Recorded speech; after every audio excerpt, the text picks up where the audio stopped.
Good morning, sir. I'm Sir Perdizon, your nurse for today. May I know your name, sir? Marcelina Gangat no. Okay.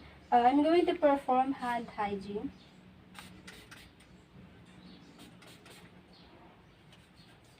Now we're going to assess your abdomen. We're seeing sequence, inspection, auscultation, percussion, and then palpation. So before going to inspect your abdomen, I'm asking two questions. So, are you do you have any pain while peeing, any discharge like that? No, ma'am. Do you have any stomach issues, ulcer? No, ma'am. Okay, so we're now going to your abdominal contour. As you can see, the patient has a flat abdomen and a rounded abdomen. Uh, as you can see, the umbilicus is normally in the center of the abdomen. So we're going to observe for the skin color. The skin color is consistent and the skin is smooth and free of lesions. So I'm looking for the symmetry of your abdomen. So I'm right here to your right.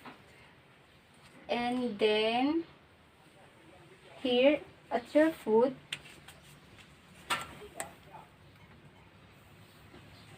So the size of your abdomen, it is symmetric in shape and size.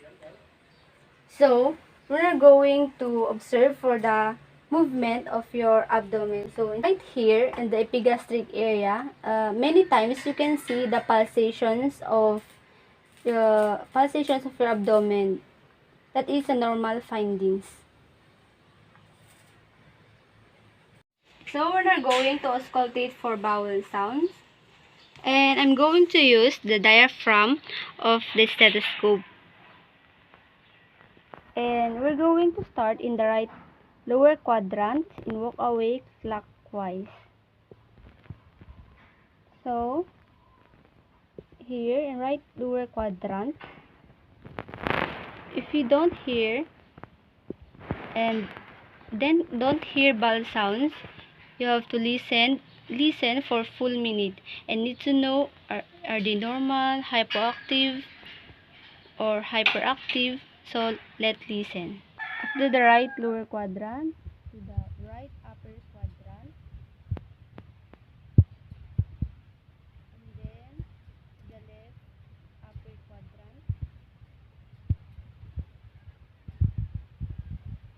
and then left lower quadrant. Normal bowel sounds are regular and high pitch. So we're going to listen for vascular sounds, and I'm going to use the bell sound of the stethoscope. So we're going to listen for the aortic, renal arteries, and ilia. So let's listen for the aortic artery below the xiphoid process.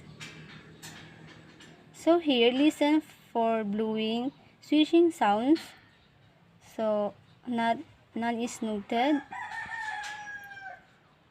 So for the right and left. So right here, we're going to listen for the iliac.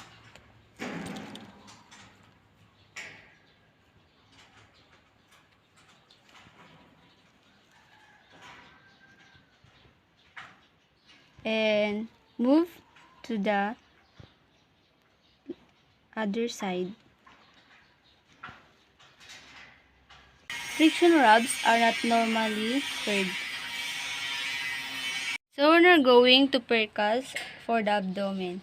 So I'm going to place my finger on the abdomen right here.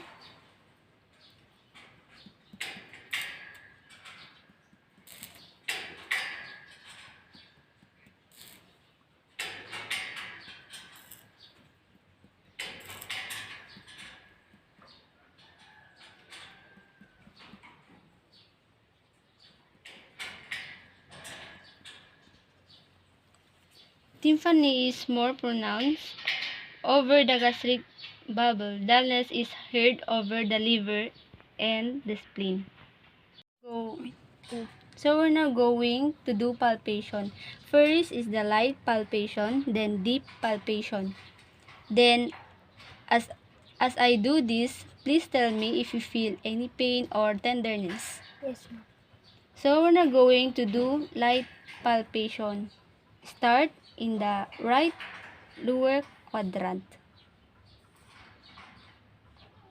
Into the right upper quadrant. Any feel masses, anything like that? How is that feel? No, ma'am.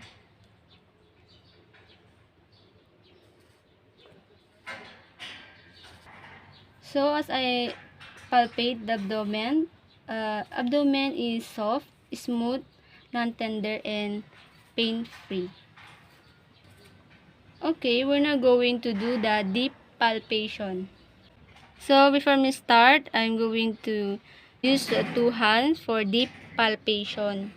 So start here in the right lower quadrant. Do you feel any pain? No, ma'am. Right, the right upper quadrant. And then the left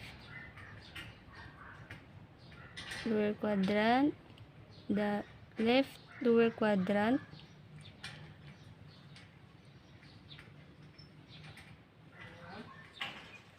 so as I palpate for the abdomen, muscles, tumors, obstructions is palpated, and the pancreas is non-palpable because of its size and location.